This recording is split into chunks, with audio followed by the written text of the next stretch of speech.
I'm Carrie. I'm the founder of Nine to Thrive.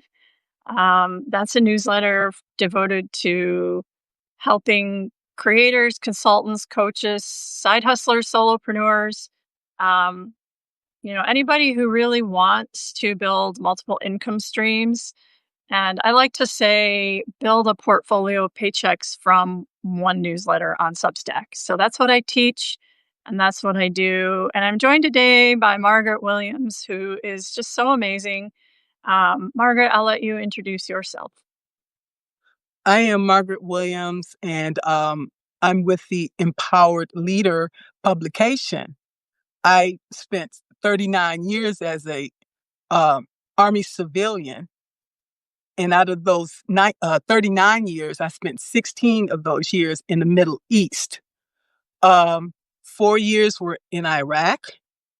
I was in Tikar province in the south. I was in Mosul, and I was also in the north in Anaconda, where Saddam Hussein was not too far of where they found him in a hole.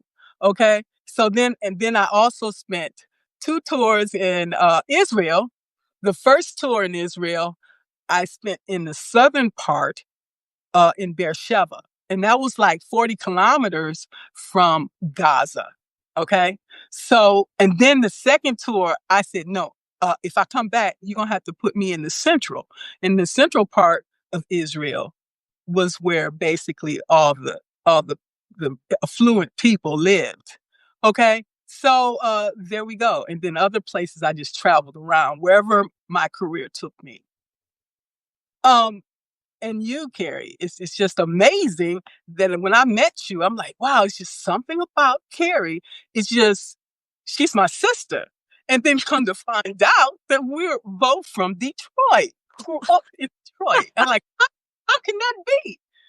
Yeah, I mean, I always like to say, like, Margaret and I met, we had a delayed meeting because we were probably miles from each other growing up. We went around the world, both of us, because I joined the Peace Corps. I was in the South Pacific, and then I've traveled to more than 36 countries. I've lived in Jamaica. Last year, I went to live in Dubai and traveled around the United Arab Emirates and Oman. So, we've come full circle on Substack, which is so amazing. And she's now in a different state, but, we really connected here. And we were talking the other day about how traveling is really so important. And she traveled in much different circumstances than I did.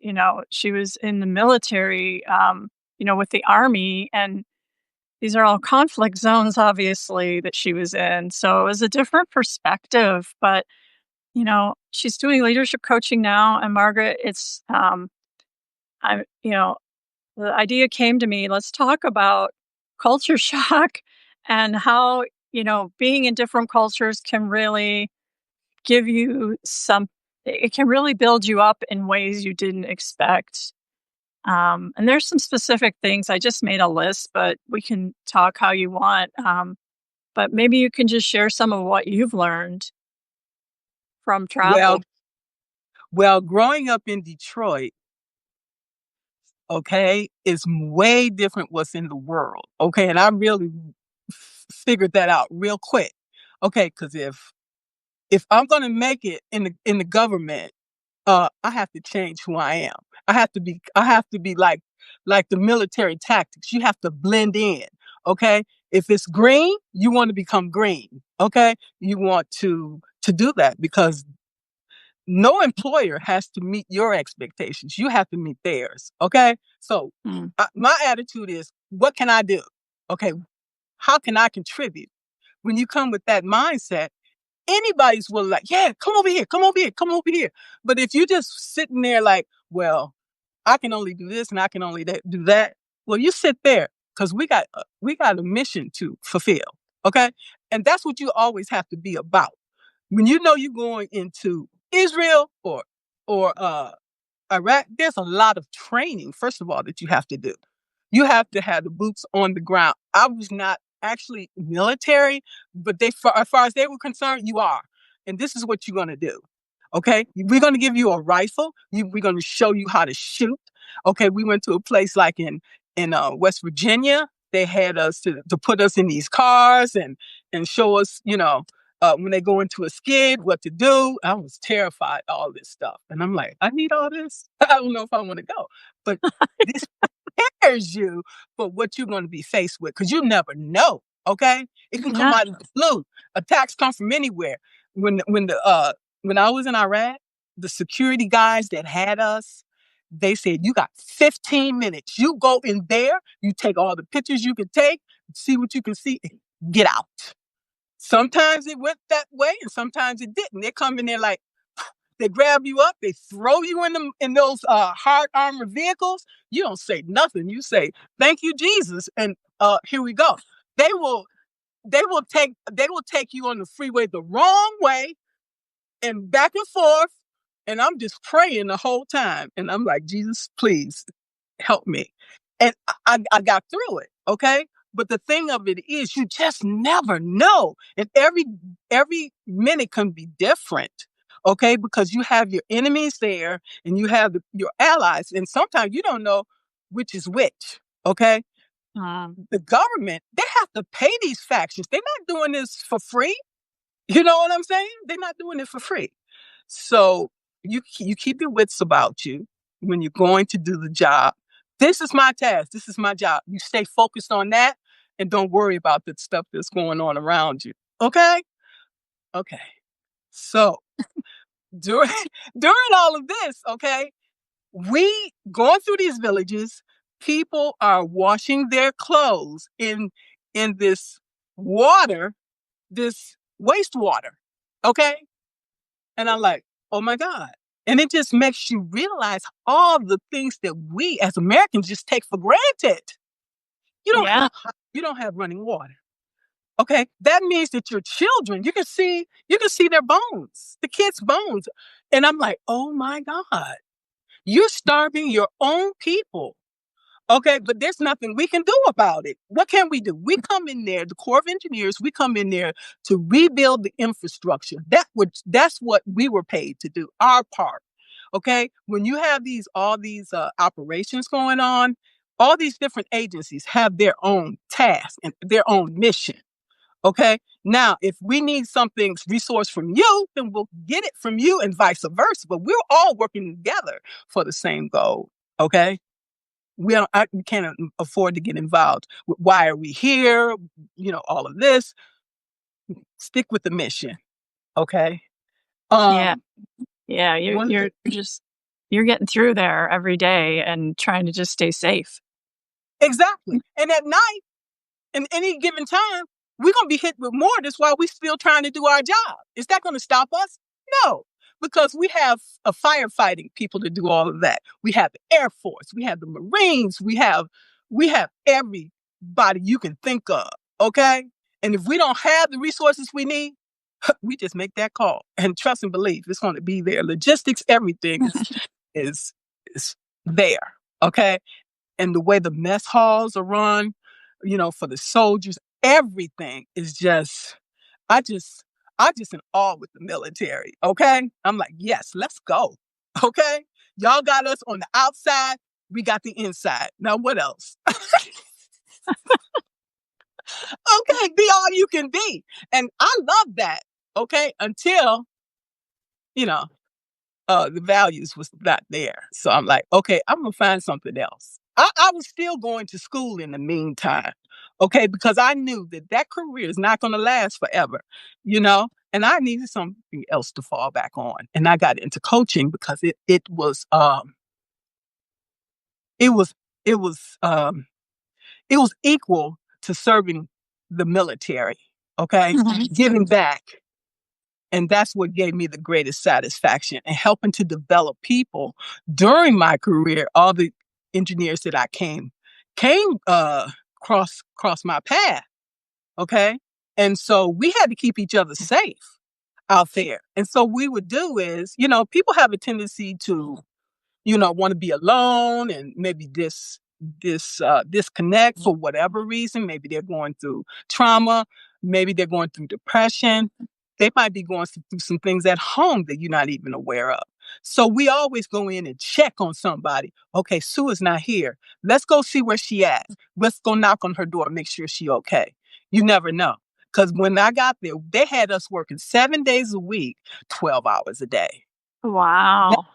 and that was very hard to sustain. So they recognized that we were oversaturated with a lot of stuff. So they said, what we're going to do is we're going to change it to 6 days, 10 hours a day. And that just brought a lot more peace for everybody because it was heightened and Yeah. we had to continue. Okay. And during that time also we were building schools and Mm. it just gave us so much gratification to have be able to see the children go to these schools.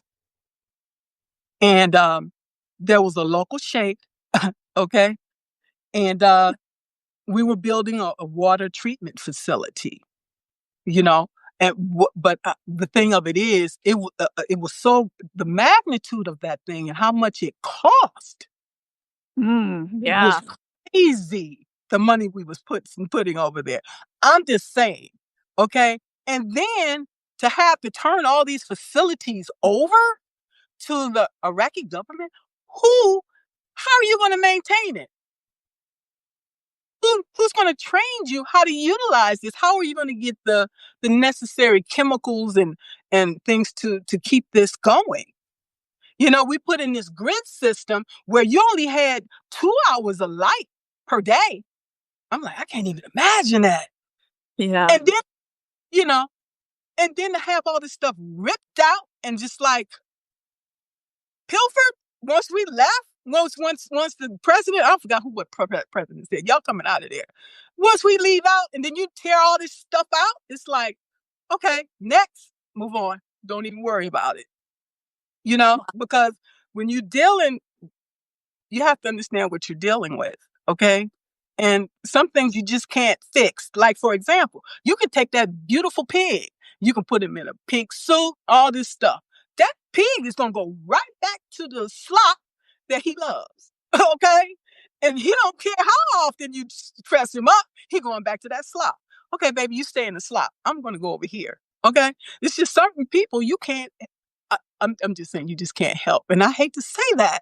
No, I it's so it's true. Yeah. I spent a month in Ethiopia and I loved it. The culture's very warm, but there's a lot of problems there. And you see like everything takes 4 times as long as you think it's going to. You know, um the ways that they're doing things by the way we were brought up don't make sense to us. They make perfect sense to them because they're in a different place. They're in more of a survival zone and trying to get their basic needs met. Where in the US, we have our basic needs met and, we're doing other things, right? Needs are met just like in the military. You guys have the air cover and all the things you need. Needs are met. You can build the thing. But then what happens to the thing once you leave with all that safety net behind you and all those needs being met are gone? So, yeah, that's you know, sometimes you just have to step back and say they're on their path. This is the path that they're supposed to be on and we did something and they rejected it, right? Or or didn't know how to use it or whatever it is. They saw it a different way. So, like I think when it comes to leadership, it really helps you take a step back and realize even though you think you can control things, sometimes you can't. that's where the problem is. Thinking that you can control something, okay? Because Mm. when you're done, people gonna go back to doing what they were doing. What were you here for in the first place? Really? You we like to slop. Leave us alone. We didn't ask for your help. Maybe they did, maybe they didn't. Okay? I don't know. But the thing of it is, I had to take the part from it, the good part out of it, and move on. Okay? Yeah, Like the yeah. yeah. Yeah. And that's what I did. Then I, I went back to the States for a few years because what they do is when you're an Army civilian, they let you only stay overseas for so long. And I understand why. Okay. Mhm. Because it gets ingrained in you. All of these things. You can't unsee what you saw. You can't unhear what you heard. You know, and all of these things. And it sticks with you. And you really don't realize it, even though I'm not in the military per se. I am. So yeah, exactly. When Sure. they didn't allow us to handle guns there, obvious reasons. Because if I see something, I might shoot, and the wrong thing. You know what I'm saying? So I don't. I'm not the type of person you want to have. I don't want a gun. Okay, I just don't want it. It just makes me feel uneasy. But it did feel good to be able to go to the range with the guys and shoot it, and I felt very powerful doing that. It's So because no, we grew up in Detroit. hey, We know what guns do in Detroit. that's why I don't have one. Right, same, I'm same, exactly. Exactly. So, So, yeah. let me tell you, though, something in Ethiopia, man, it just is with me to this day, and it broke my heart so bad. Um, there's kids out there on the streets begging for money, hundreds of them, and they're sent by their families, I guess. I'm talking little kids, 5 years old, 7 years old, and while they're out there, they sniff glue and get high. Little tiny children, and they're just they're just hustling, begging for money, stealing things, and running with they'll take your phone and run, and then give it to some guy who will sell it for money, you know? It the problem is so massive, I don't even know where you would start to begin, as we come in as Westerners looking at that, "Oh my god, where are the parents? What is going on here?" Little kids getting destroying their brain cells when their brains are not even developed, and how do you I couldn't see a way to obviously, I wanna adopt them all, take them home. You can't do that, right? You just can't do that. Um Yeah, I can tell you when I was in Israel, I traveled through Egypt and I went to Greece. I also went to Jordan. Mhm. Okay. Those kids was all over me in all places, everybody. Okay. They send the kids because they figure, oh, yeah, well, everybody love kids, but I'm not a sucker. I come from Detroit. Okay. You are not getting nothing from me. Get away. Okay, because by the time you're done paying all the waiters and all of that stuff, that money adds up, and then you're buying gifts to take back home to your family keepsakes. Okay, I, while I was on in Egypt, I went down. I paid to go down a cruise down the Nile because I figured that was going to be really spectacular. Get a chance to see all the Sphinx, all the pyramids, all of that stuff, and I did. And I started tuning their asses out. I'm sorry, flat out. Because it was so annoying. I couldn't even enjoy my trip. You always Yeah. get kids here, kids here, there. So, anytime you go anywhere, you put your money, your passport on your body. Don't put it nowhere else because you'll turn around, your stuff will be gone. And how you gonna get out that country?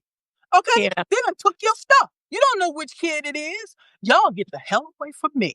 You ain't getting nothing. I'm serious. I was through.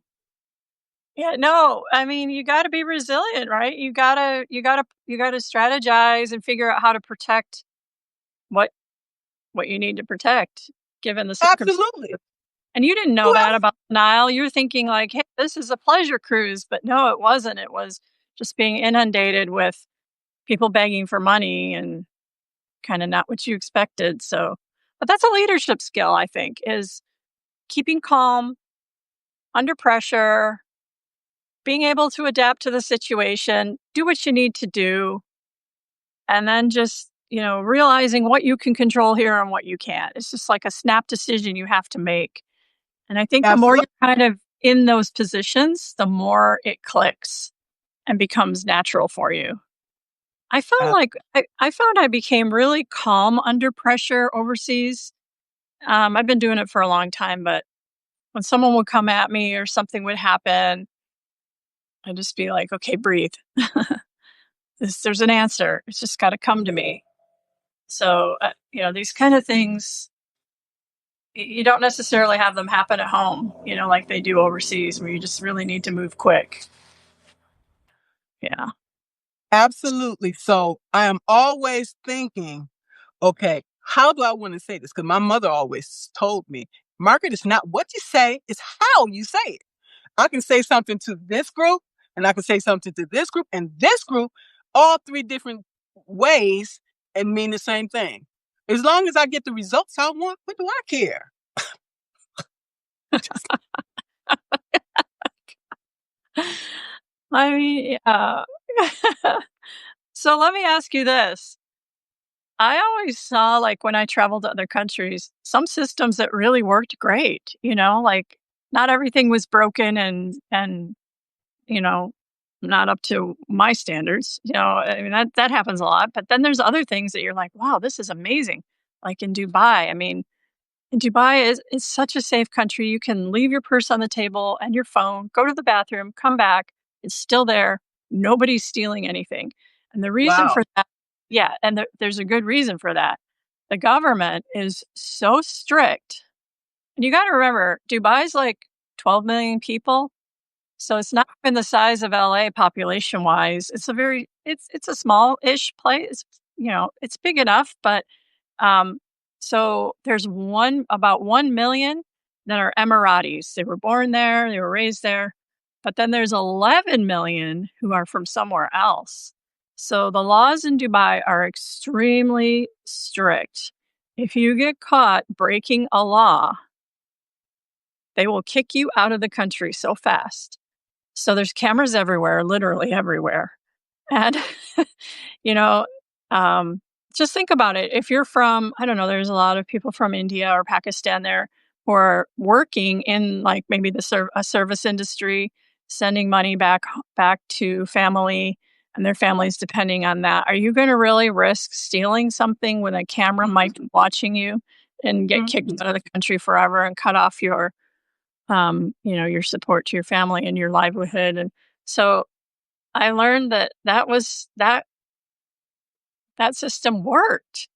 It works really well. Um, Nobody steals things there, which is completely unlike anywhere else in the world. I shouldn't say nobody. I'm sure it happens, but you feel very, very safe at all times there. For a person like me that grew up in Detroit, I would appreciate that. However, that's not for everybody. I mean, I don't know. But yeah, Yeah. I could appreciate that for real. Yeah. Yeah. I know. Some people just don't like being watched, and that's fine too. But I I really found comfort in it as a single woman traveling by myself. I thought it was great. Yeah, really, Yeah, really because cool. you're absolutely right. Because people see you by yourself, they automatically look at you as a weak link. But Yeah.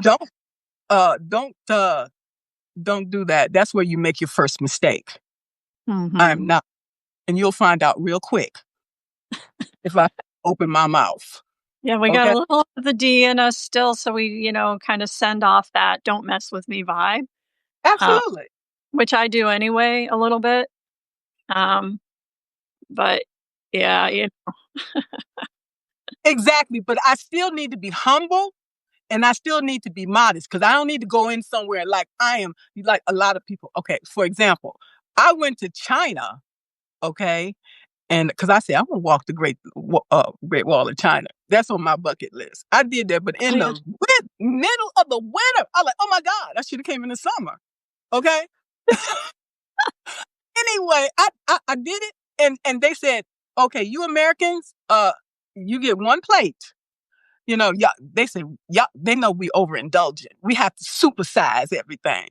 I go to McDonald's, she's like, what you want? I said, I just want a regular. I don't want all that other stuff. I don't need all that. All that crap is killing us anyway. Additives, preservatives.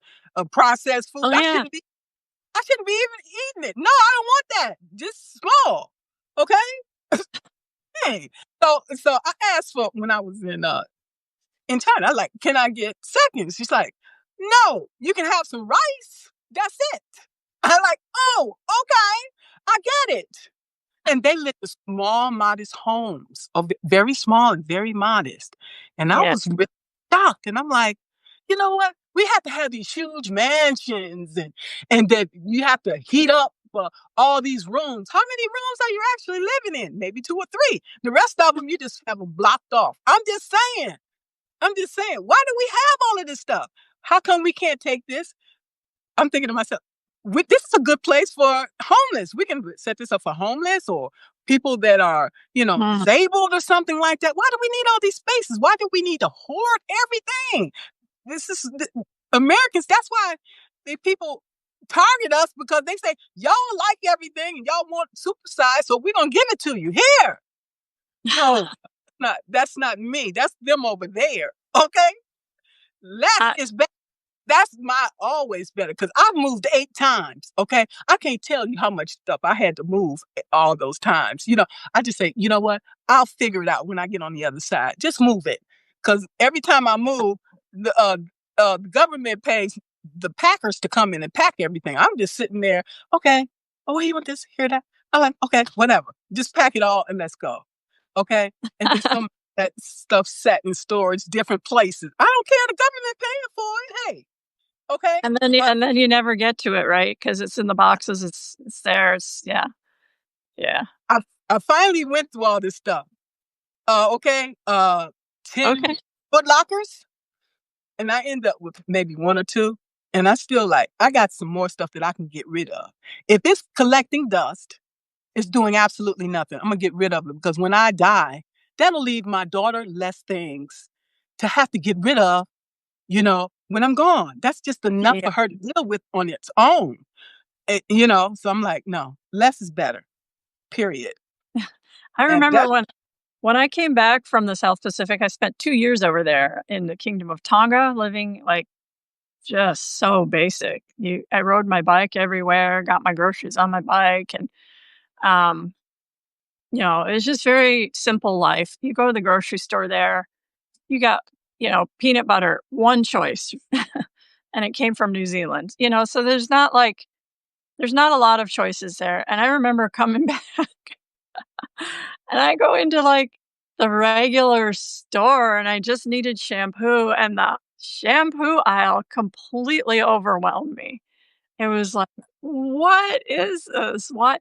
And it was like that before I left, so maybe it had gotten a little worse, but you go in the shampoo aisle, I mean, you're surrounded by two rows of everything, and then, you gotta figure out which one you want, and it is so overwhelming, and, yeah, so I mean, for myself, came to appreciate the simplicity a lot more for sure. Um, yes, yeah. absolutely. So when I got into Israel, it was a thing. I had to get the Google Translator. Okay, I Okay. go in the store. I don't know what it is. I'm looking for mayonnaise. What is this? Yes. Isn't it? It don't have English. It's just okay. So I'll take a picture with my phone on Google and say, okay, you tell me what this is. Because a lot of times I don't want to go ask somebody because most places I go, there's not many people that look like me. Okay, period. Yeah. And they Yeah. see me and they say, oh, she's American. She's not a local. And then so they have an issue, and I'm not going through all that. Okay, I'll take a picture, Google a translator, tell me what this is, and if I Mm. can't figure it out myself, I'll call one of my crew. I'm like, what is this? Okay, I can't Yeah. deal with it. Everything that comes in is in uh Hebrew. I don't know nothing. Okay, so it's all Greek to me, and I have to figure things out. So I have to just Yeah. okay. Yeah, that's one of the biggest challenges too. I mean, I'm glad you said that because, like, I really struggled in the yogurt aisle my last trip to Greece and Dubai as well. I was just like, what is all this? It's not Western products; they're products made locally in the region, and you're like, I don't even know how to start figuring this out. So, yeah, I I just kind of stuck with the basics, things I knew, and tested things that I thought I might think I knew what they were. Yeah.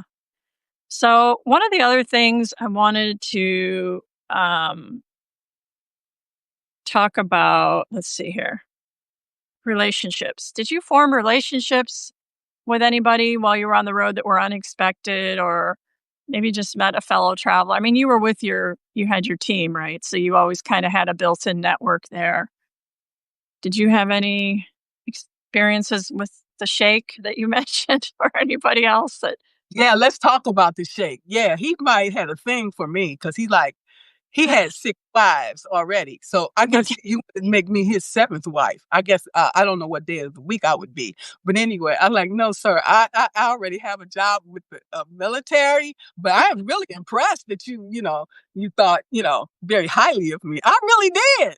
He was debonair. I'm like, "Dang, he had a lot of game for a Sheikh." Okay? "No, sir, I can't do that. Thank you." And he told us, the engineer that worked with us, the area engineer, he said, "We will not eat there. Period. I'm not eating there." I'm like, "Yes, sir, whatever. You the boss." And when we got over there, the sheikh said, "You will sit down and eat." And he sat down and eat. Okay? Because okay, that owned that village and you don't want to mess with him. Okay? That man said, "Okay, I will eat." And then afterwards he said, "Okay, you can go." yeah. I mean, you got to go with the local customs, right? Yeah, Absolutely. If you want to live. yeah. There's so many weird things, like in Ethiopia when I was there. I'm used to. I hate to say it like this, but men hold doors. Men in America will hold a door for a woman when she's coming behind them. Not over there. No, I'm Not gonna in tell you. Ethiopia. And Oh, okay. they Okay. the men won't walk next to you either. You have to walk behind them as a woman. And that's considered being a good woman. So here I am in my heels trying to keep up with them, 10 steps behind. But you got to adapt like you said, if you don't adapt, you're just going to be fighting an uphill battle. Absolutely. I'm gonna give you a couple of examples. When I was in Iraq, the women rode in the back of the truck with the animals. Okay, Mhm. you could not ride inside the cab with your husband. Okay, when you prepare the meal, you are not uh, allowed to eat with the men. You have to eat somewhere else. Yeah. Okay, Yeah. so to me, right there, that shows their thoughts of women. We are only good for 2 things: procreating and cooking. Anything else, you take care of the kids. You're of no service to us. And I got that, but you're not going to treat me like that. I don't care what you do to them. I'm not. I'm not that person. So Yeah. there it is. Okay. Yeah. And yeah, when I was in Israel, I experienced something as Shabbat. Okay, you Oh, yeah. have the. Oh, go ahead. Yeah. No, I know Shabbat. Yeah. Yeah. Yeah, I'm gonna tell you. I was living in the South, and most of the people there are conservative. Okay, they will not touch anything electrical during Shabbat. Mhm. You do everything. You prepare the meal, everything before. Okay, you can't touch nothing. So this one guy came in. He said, "Can you come into my place and turn the TV off?" And I said, "Sir, I cannot." And I left. I'm like, "Who are you? You're asking me to do that. You should have did that before." "No, I can't." He found somebody else to do it. And then one time I was in the elevator with one. He got out of the elevator when he seen me enter. I guess I'm a woman. I guess I'm unclean, or I don't know what it was. I'm like, whatever. I'm going downstairs. You can wait for the next elevator if you want, but I'm whatever. And so a lot of these different things are just like, okay, you're in a different country. Don't even try to figure it out. Just do what you came here to do and move on. And that's what I did. Yeah. Oh my gosh. Yeah, I don't know. I just like to get comfortable with some of that ambiguity and try not to I'm a blender inner. So I do that. I will go to a place and at first I'll try to figure out why they're walking 10 steps ahead of me, and then when I learn the reason, I go, okay, I respect your culture, and I'll just do that. Even though it kind of goes against what I stand for. But you can't solve problems in other countries. No, What we perceive as problems, they perceive it as being a very good woman, to walk 10 steps behind a man. But yeah, we don't perceive that so much from Detroit. no, and you can't look at the man directly. You have to look down. I'm like, okay, all right, okay. Oh, I said, no, that's not me. But y'all, you do you, okay? You do you, and I'm just gonna ignore it, and I'm gonna do me over here. That's Yeah, it. I just think it makes you more tolerant when you're over there trying to see all the different ways of life and how people communicate with each other. Some cultures are very direct, some aren't. Direct, being direct is considered rude when it was just a statement, or an That's observation. Then that. other countries will just come right out and say, "Hey, you're fat." And your point, okay? It's not bothering me, So so fat. about It's like, you. well, okay, maybe by your standard I am, but I'm pretty average, normal-ish, maybe chubby side-ish, but, you know, I don't know. It's all in your perspective, right? So, Absolutely. And the thing is, don't you're gonna sit up and criticize until you walk the mile in my shoes. Don't say nothing because you have no clue. You can't see as far as your nose because you have not seen what I've seen and been through what I've been through. So you have no idea, no clue. Okay? yeah. Yeah. I know for me, it heightened my ability to read people quickly Thank because I you. started I started catching on to these things like, "Oh, they're they're doing this way, and there must be a reason for that, that I don't understand." Um, so now here, when I see certain things and certain behaviors from people, I have an understanding that there must be something deeper that's causing that behavior or something. It's just helped me really learn to read people. Just traveling to all these countries and hopefully more soon. Trying to get out of here Well, again. no Yeah. comment. Go ahead. See, yeah, you travel under different circumstances, and I travel just because I'm curious about different cultures. And it happened when I was in second grade. I'm telling you, I learned about Hawaii and volcanoes and Polynesians, and from that moment on, I said, I'm going to see those volcanoes. I'm going to meet those Polynesian people. I'm going to learn their language. And I did. Well, I learned the Tongan people's language. They're Polynesian also. Um, and I ended up doing it. But I just have this really crazy curiosity about the world that, that I've been trying to feed my whole life. So it's not done, it's going to be ongoing. But I think when you're put into a situation where you were, it's a whole other ballgame. And my dad also he didn't understand it. He was an Army veteran, also thrown into World War II at age 17, sent to Okinawa Island. And, he couldn't understand for the life of him why I wanted to go traveling. Why would you want to leave home? It's kind of like that. So, but it was second grade, Dad. I can't help it. It was a lesson on volcanoes.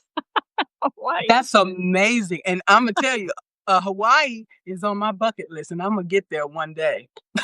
Oh yeah. Oh yeah. Oh, it's amazing.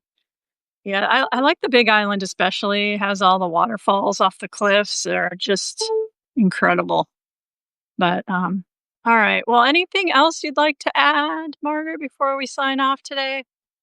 I just want to thank you, Carrie, for this opportunity and knowing that you and I are from the day we connected for life. Okay, I love you, sister, for real. Thank you so much. Yeah, thank you for joining me. I love your stories, and it's always a pleasure to talk with you. I feel so great after I speak with you. So thank you so Likewise. much. All right, Thank you. everybody. Thanks for tuning in. See Thank y'all you all. later. Bye Bye. bye.